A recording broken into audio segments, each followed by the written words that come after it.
नमस्कार. महाराष्ट्रातील विविध क्षेत्रातील बातम्या झटपट आपल्या मोबाईलवर पाहण्यासाठी लगेचच सबस्क्राईब करा राष्ट्रशक्ती लाईव्ह न्यूज आणि सोबत बेल आयकॉन प्रेस करायला विसरू नका.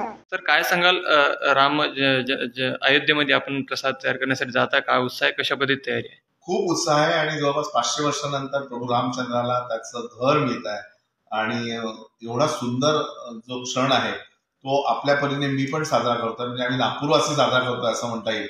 आणि इथून आम्ही एक मोठी कढई, 15 फूट डायमीटरची कढई, तिचं वजन जवळपास 1800 किलो आहे आणि क्रेनने तिला उचलतात. ही कढई पूर्णपणे बनवून अयोध्येला जाईल आणि अयोध्येमध्ये याच्यामध्ये प्रसाद बनवला जाईल.